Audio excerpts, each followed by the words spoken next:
Good afternoon दोस्तों। आज हम राष्ट्र निर्माण की चुनौतियों के बारे में चर्चा करेंगे। हमारा देश 15 अगस्त 1947 को आज़ाद हुआ था, लेकिन आज़ाद के साथ हमें बंटवारे की त्रासदी को भी झेलना पड़ा। जैसा कि आप जानते हैं कि भारत एक मुल्क न बनकर दो मुल्कों का राष्ट्र बना, एक हिंदुस्तान और दूसरा पाकिस्तान। यह बंटवारा धर्म के आधार पर हुआ था और इसमें देश के लोगों के न चाहते हुए भी देश का बंटवारा स्वीकार करना पड़ा था, जिसे हम द्विराष्ट्र सिद्धांत के नाम से जानते थे। द्विराष्ट्र सिद्धांत मुस्लिम लीग के द्वारा दी गई थी और मुस्लिम लीग के उस समय प्रसिद्ध नेता थे मोहम्मद अली जिन्ना। मुस्लिम लीग की स्थापना 1906 में ढाका में हुई थी।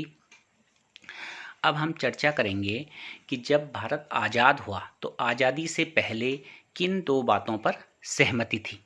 वे दो बातें हैं कि पहला कि हम देश में लोकतांत्रिक सरकार का गठन करेंगे। देश में किस प्रकार की सरकार होगी? लोकतांत्रिक सरकार होगी और यहाँ पे कोई सैनिक शासन या तानाशाही सरकार नहीं होगी, बल्कि हमारे देश में एक लोकतांत्रिक सरकार की व्यवस्था की जाएगी। दूसरा, जो भी सरकार होगी, जो लोकतांत्रिक सरकार होगी, वो समाज के सभी वर्गों के लिए हित के लिए कार्य करेगी, समाज के सभी वर्ग के हितों के लिए कार्य करेगी। अब जब देश आज़ाद हुआ 15 अगस्त 1947 को, तो उस समय 14 और 15 अगस्त की मध्य रात्रि को पंडित जवाहरलाल नेहरू के द्वारा एक भाषण संविधान सभा में एक विशेष सत्र को संबोधित किया गया और उनके इस भाषण को ट्रिस्ट विद डेस्टिनी या भाग्य से चिर प्रतीक्षित भेंट के नाम से जाना जाता है। कई बार आप पे क्वेश्चन में पूछा जाता है कि जवाहरलाल नेहरू के द्वारा जो संविधान सभा के विशेष सत्र में 14-15 अगस्त की रात मध्य रात्रि को भाषण दिया गया, उसका नाम क्या है? तो इसका नाम है ट्रिस्ट विद डेस्टिनी या भाग्य बधू से चिर प्रतीक्षित भेंट। अब जब देश आज़ाद हुआ तो राष्ट्र निर्माण की प्रमुख चुनौतियां क्या थी? एक क्वेश्चन आता है कई बार कि आज़ादी के समय राष्ट्र के निर्माण की प्रमुख चुनौतियां क्या थी।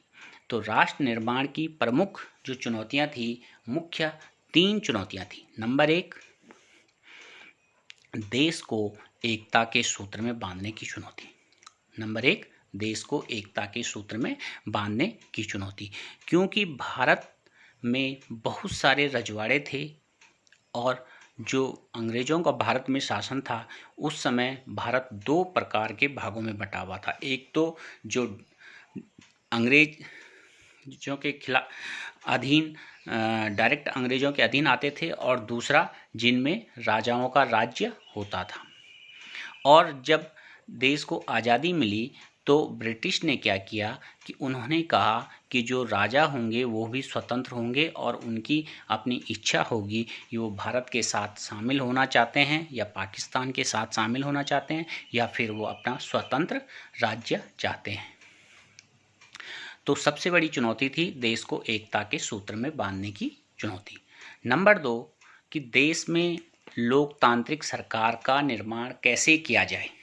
देश में लोकतांत्रिक सरकार का निर्माण कैसे किया जाए, क्योंकि हम जानते हैं कि 2 बातों पे जो सहमति थी। नंबर 1, कि देश में लोकतांत्रिक सरकार होगी और दूसरा, सरकार सभी वर्ग के लोगों की भलाई के लिए काम करेगी। अब समस्या ये थी कि लोकतंत्र का निर्माण कैसे किया जाए, क्योंकि भारत की उस समय की परिस्थितियाँ काफ़ी विपरीत थी, काफ़ी कठिन थी और उस समय लोकतंत्र की स्थापना करना एक मुश्किल कार्य था। तो दूसरी चुनौती थी लोकतंत्र की स्थापना करना और तीसरी चुनौती थी देश का विकास, क्योंकि अंग्रेज़ों ने भारत के संसाधनों का अत्यधिक दोहन किया था और उससे उन्होंने बहुत पूंजी अर्जित की, लेकिन हमारे देश में लगातार गरीबी बढ़ती गई। तो राष्ट्र निर्माण की प्रमुख चुनौतियां उस समय हमारे देश के सामने थी। नंबर 1, देश को एकता के सूत्र में बांधने की चुनौती। नंबर 2, लोकतांत्रिक सरकार कायम करने की चुनौती। और नंबर 3, राष्ट्र के विकास की चुनौती। अब जो देश का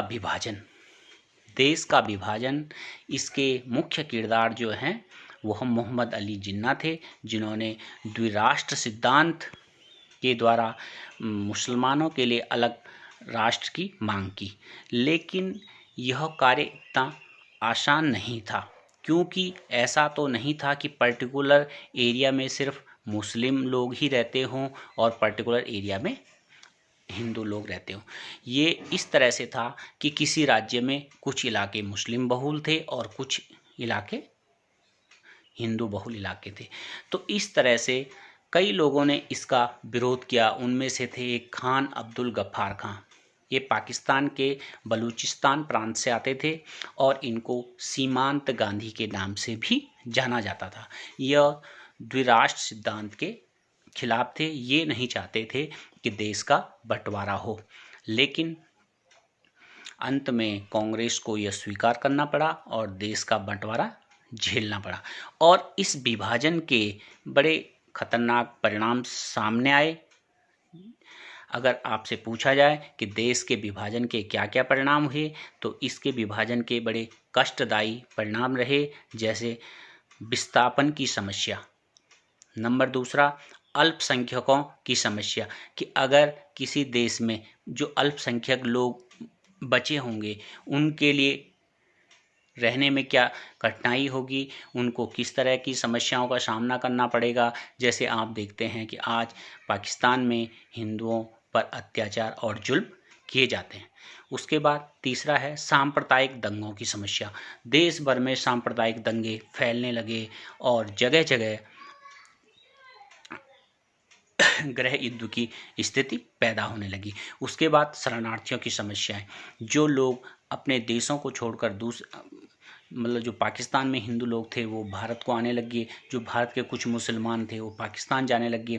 तो इस तरह से जब वो बॉर्डर क्रॉस करते थे तो उनको रहने के लिए सरकार व्यवस्थाएं करती थी और यह शरणार्थियों की एक बहुत बड़ी समस्या हो गई। तो इस पूरी गतिविधि के दौरान एक देश में एक धर्म के लोग दूसरे धर्म के लोगों को मारने लगे और उनके लड़कियों को अगवा करने लगे, उनकी स्त्रियों के साथ गलत काम करने लगे और इस तरह से पूरे देश में अराजकता का माहौल फैल गया। जब भारत आज़ाद हुआ, भारत में लगभग 565 रजवाड़े थे। भारत में 565 रजवाड़े थे और उस समय भारत के जो प्रथम गृह मंत्री थे सरदार वल्लभ भाई पटेल, जिनको आयरन मैन ऑफ इंडिया भी कहा जाता है। कई बार आपसे प्रश्न पूछा जाता है कि आयरन मैन ऑफ इंडिया किसे कहते हैं, तो सरदार वल्लभ भाई पटेल जो कि हमारे देश के पहले गृह मंत्री थे और उनको उप प्रधानमंत्री का पद भी दिया गया था, तो उन्होंने इसमें महत्वपूर्ण भूमिकाएं निभाई इस रजवाड़ों को भारतीय संघ में सम्मिलित करने के लिए। लेकिन मुख्य 4 राज्य थे जिनके सम्मिलित होने में कठिनाई आई। वे 4 राज्य हैं। नंबर 1 जम्मू कश्मीर, दूसरा हैदराबाद, तीसरा जूनागढ़ और चौथा मणिपुर। आप लोगों से कई बार क्वेश्चन आता है कि वे 4 राज्य कौन से हैं जिनके भारत में विलय होने में समस्या उत्पन्न हुई। तो ये 4 राज्य हैं आपके जम्मू कश्मीर, नंबर 2 हैदराबाद, नंबर 3 जूनागढ़ और नंबर 4 मणिपुर। मणिपुर के बारे में एक और महत्वपूर्ण तथ्य यहाँ पे रखना चाहता हूँ कि मणिपुर देश का पहला ऐसा राज्य था जिसने सार्वभौमिक वयस्क मताधिकार का प्रयोग किया था।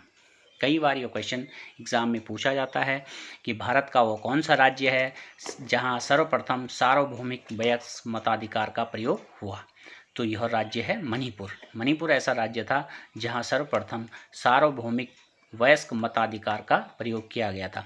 सार्वभौमिक वयस्क मताधिकार का प्रयोग है कि देश के या राज्य के या क्षेत्र के सभी व्यक्तियों को वोट देने का अधिकार, एक निश्चित आयु के बाद वोट देने का अधिकार। यह इसमें कोई किसी प्रकार का भेदभाव नहीं होगा, स्त्री पुरुष जाति धर्म लिंग आदि का भेदभाव नहीं होगा। उसको बोलते हैं सार्वभौमिक वयस्क मताधिकार। इसके बाद एक आता है राज्य पुनर्गठन आयोग। जब भारत आज़ाद हुआ तो उसके बाद देश में भाषा के आधार पर राज्यों को बनाने की प्रथा विकसित होने लगी। तो राज्य पुनर्गठन आयोग का निर्माण 1953 में किया गया। इसके अध्यक्ष फजल अली थे और इनके साथ साथ 2 अन्य सदस्य थे, एक पंडित हृदयनाथ कुंजरू और दूसरे थे सरदार के.एम. पनिक्कर। तो इस आयोग में कुल 3 सदस्य थे। जो अध्यक्ष थे फजल अली और 2 अन्य सदस्य थे पंडित हृदयनाथ कुंजरू और सरदार के.एम. पनिक्कर। इस आयोग ने अपनी कार्य किया और राज्य पुनर्गठन आयोग 1956 में पास हुआ। तो इस राज्य पुनर्गठन आयोग से संबंधित आप पे 2 प्रकार के क्वेश्चन पूछे जा सकते हैं। पहला कि राज्य पुनर्गठन आयोग कब बनाया गया, तो इसका जवाब होगा कि राज्य पुनर्गठन आयोग 1953 में बनाया गया। दूसरा, राज्य पुनर्गठन आयोग अधिनियम कब पास हुआ, तो राज्य पुनर्गठन आयोग अधिनियम 1956 में पास हुआ। दूसरा। तीसरा क्वेश्चन पूछा जा सकता है कि राज्य पुनर्गठन आयोग के अध्यक्ष कौन थे, तो राज्य पुनर्गठन आयोग के अध्यक्ष फजल अली थे। और अगला एक सवाल आता है कि भाषा के आधार पर बनने वाला भारत का पहला राज्य कौन था, तो भाषा के आधार पर भारत का पहला राज्य है आंध्र प्रदेश। भाषा के आधार पर जो पहला राज्य भारत में बना था वो था आंध्र प्रदेश। अब सवाल ये आता है कि जब 1956 में राज्य पुनर्गठन आयोग पास हुआ तो देश में कितने राज्य और कितने केंद्र शासित प्रदेश बनाए गए। तो जब 1956 में राज्य पुनर्गठन आयोग पास हुआ तो उस समय देश में कुल 14 राज्य और 6 केंद्र शासित प्रदेश बनाए गए। तो ये 14 राज्य इस प्रकार हैं। Number 1 Jammu Kashmir, number 2 Punjab, number 3 Rajasthan, number 4 Bombay, number 5 Mysore, number 6 Kerala, number 7 Madras, number 8 Andhra Pradesh, number 9 Orissa, number 10 पश्चिमी Bengal, number 11 Bihar, number 12 Uttar Pradesh, number 13 Madhya Pradesh, number 14 Assam. तो ये 14 राज्य हैं। और इसके अलावा जो 6 केंद्र शासित प्रदेश थे, 6 केंद्र शासित प्रदेश, number 1 Delhi, number 2 Himachal Pradesh, number 3 Manipur, number 4 Tripura, number 5 Lakshadweep और नंबर 6 अंडमान एंड निकोबार। तो इस वीडियो में हमने राष्ट्र निर्माण की चुनौतियों के संबंधित कुछ महत्वपूर्ण तथ्यों को पढ़ा। उम्मीद करता हूँ कि आपको वीडियो अच्छा लगा होगा। धन्यवाद। Have a nice day.